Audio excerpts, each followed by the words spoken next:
creek. Walk 'em up and down in the summer heat. Same old boy changing like the seasons. Country kid turning to a town right heathen. Country kid turning to a town right heathen. Hey everybody, welcome back to the Old Man Van Cave, the Old Man Van Castle, for the long-awaited 100-plus mile review, actually over 160-mile review of the Asics Gel-Kayano 30. So if you remember my first impressions review of the Asics Gel-Kayano 30, I gave this shoe a score of 9.4 out of 10. I thought it was a really good shoe and a great update to the Gel-Kayano 29. I did have a few little issues there on first impressions. I had some hot spots, right? Hot spots on my first few runs, hot spots on the outside of my right big toe and on the outside of my right little toe, and maybe a little bit on my left foot, but you know, some nagging hot spots there that kind of had me worried. And the question was, would those hot spots resolve themselves as I broke in the shoes, as I put more and more miles on them? Now, I've been in the midst of my New York City marathon training for 2023. I have 2 weeks left. I'm in my taper, and I needed a workhorse, long distance, max cushioned, stable workhorse trainer that I could use for those big long miles during the meat of the training block. And that's what the Gel-Kayano 30 was purchased for. So let's get out to the trail and hear some of my initial thoughts.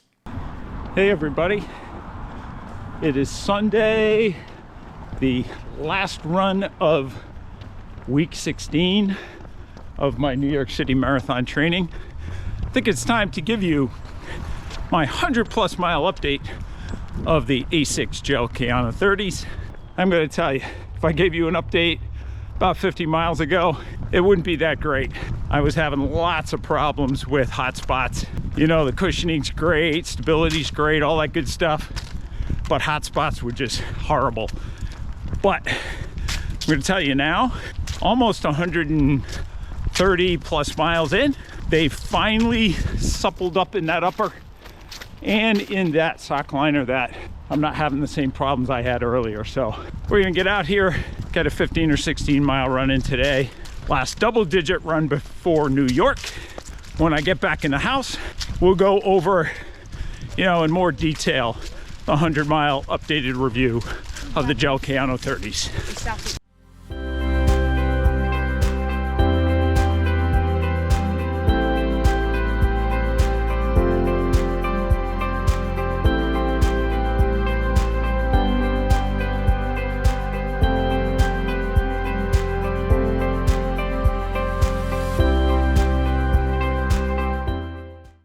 We're in the Gel-Kayano 30s today.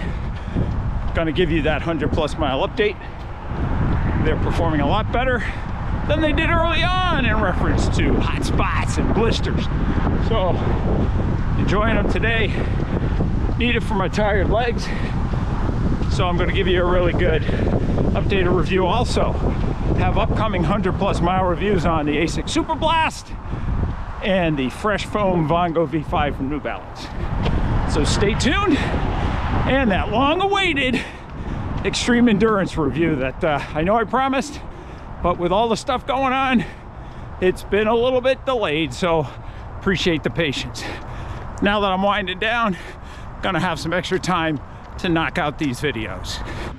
So I'm done my 16 miler into week 1 of taper. A good run, a few niggles there, niggle in my right foot, kind of around the top of the foot, just a little tired legs. Now it's time to really ramp down the mileage this week in week 2 of the taper and really start to recover well. But that gives me 52 miles for week 1 of the taper. That is week 16, so pretty happy with that after a 61.5 mile week last week. So now it's time to let this body recover. I've done everything I can possibly do to get back from that tough section in the middle of my training block, and I think I'm ready to go. Now, the Asics Gel-Kayano 30s worked out real well today. No issues with blisters, no issues with hot spots. So that was pretty good. I'll give you my 100+ mile review when I get back to the house. Okay, we're back. You know, pretty good run out there. Again, I used the Gel-Kayano 30s today on that penultimate double-digit 16-mile run of my New York City Marathon training block. And as you heard, you know, some of the issues have kind of worked themselves out. Now, first of all, as I mentioned in my first impressions review, and I will leave a link below in the description so you can get all the fine details. That's a pretty comprehensive review. But in any event, $160, right? $160 is kind of right there where daily trainers are today. And, you know, a few of the big questions were durability, comfort, obviously, because of those hot spots, right? And, you know, how this shoe would hold up over the long term. So here's where I ended up. So first of all, the upper. The upper's been pretty good. The stretch knit upper, as I mentioned in my first impressions review, it seemed to be a big improvement over the Gel-Kayano 29.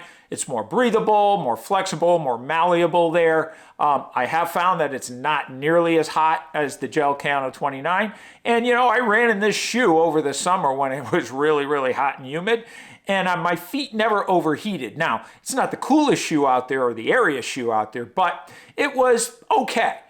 The problem I've had with this upper is the internal reinforcement around the toe box. That's where I think I'm getting the majority of my hot spots. Right where my big toe rubs against that internal reinforcement right there and my little toe right there, it's just a little too stiff. It needs to be more flexible and malleable. Now, over time, initially I was having hot spots every run.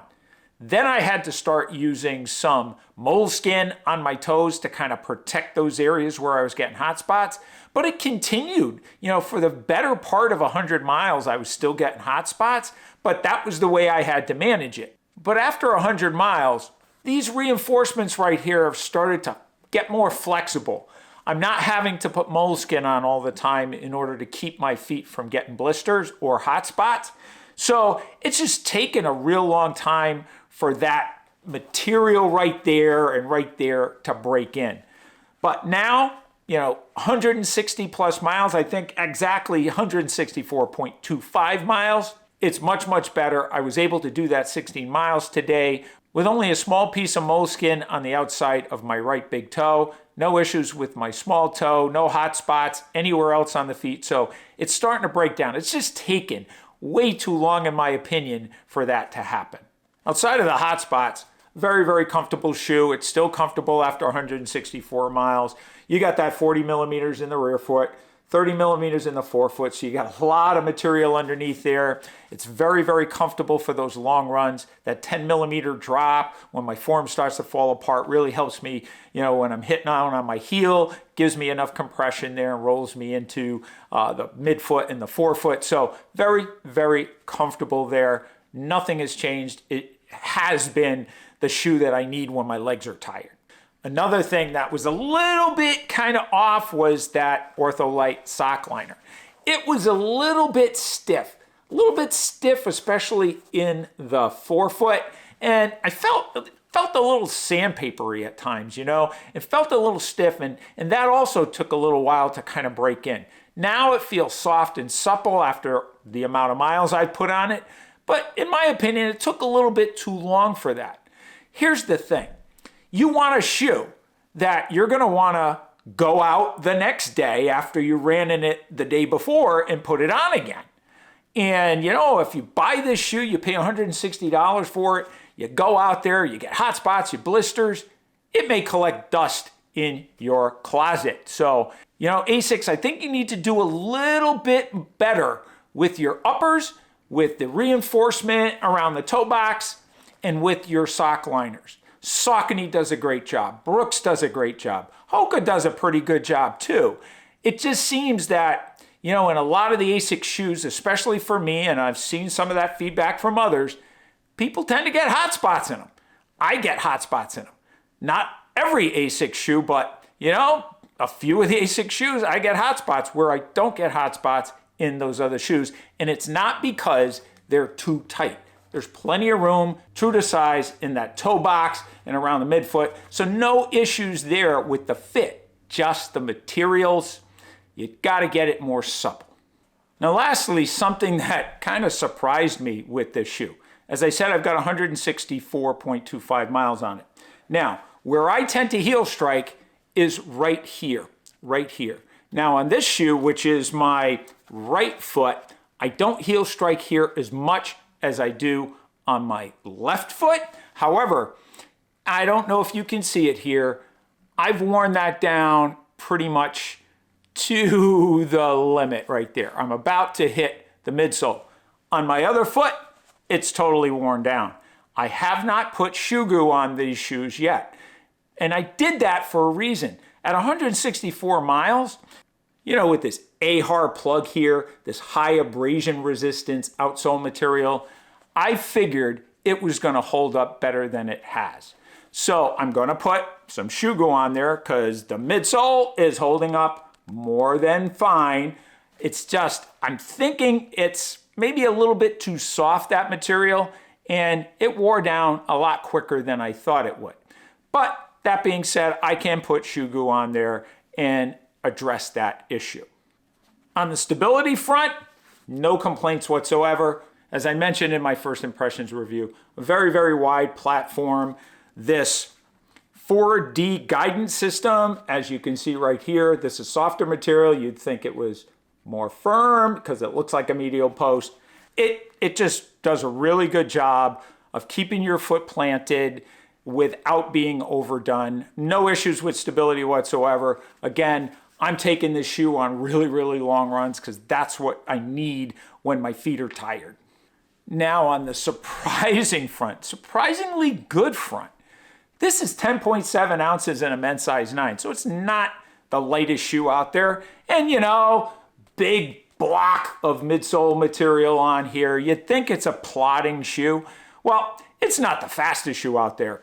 Definitely not. However, I've been able to take this shoe down to marathon pace, and in a few instances, even down under 8 minutes per mile towards the end of a long 3-1 run. So I've been pretty happy with, you know, some level of responsiveness in this shoe. It's kind of a little bit like the Brooks Glycerin GTS 20 in that respect, that it's got a little bit there. I think the Glycerin GTS 20 is a little more responsive, but for a daily trainer, and especially on those long runs where, you know, most of it's going to be an easy run, but you do want the ability to, you know, maybe kick it up a notch a little bit, this shoe does a real good job of that. So I've been very impressed with a level of responsiveness that I do not expect in a shoe this heavy towards the latter stages of a long run. So where does that leave me after 164.25 miles in the Asics Gel-Kayano 30? Well, I'm going to give this shoe a score of 9.3 out of 10. I previously gave it a 9.4. It's been a workhorse for me, so why have I taken the score down just a notch? Two things. It took way too long, in my opinion, for this shoe to break in, for this upper to break in, this sock liner to break in, to where I stopped getting the hot spots I was getting almost every run. And the other thing is, I think this outsole has just worn just a little bit too fast out here on the outside. Not something I can't fix with shoe glue. You know, the rest of the outsole is held up very well, but for those two minor things, well, I wouldn't say hot spots are minor. So for those two things, I took the score down just 0.1. It's still an outstanding shoe. I'm really enjoying running in it now, especially now, and it really has helped me get through this very heavy mileage training block. So coming up, I have two more 100+ mile reviews. I have the Asics Super Blast, which has been another mainstay of my training program, along with the New Balance Vongo V5. I know they've just come out with the Vongo V6, so for those of you who are looking for a good stability daily trainer, you know, on discount, I'm going to give you that 100+ mile of the Vongo V5. So thanks again for watching this video. If you liked it, don't forget, hit the thumbs up button. If you haven't subscribed already, please hit the subscribe button and that notification bell so you'll get notified when more videos are posted. And as always, comments really do help my channel. And also, if you have friends, running buddies, running pals that you think would like the Old Man Van Running channel, please let them know. So thanks again for watching, and remember, lace up those shoes and let's get out on the roads. Railroad tracks run along the creek, walk 'em up and down in the summer heat. Same old boy changing like the seasons, country kid turning to a town right heathen. Country kid turning to a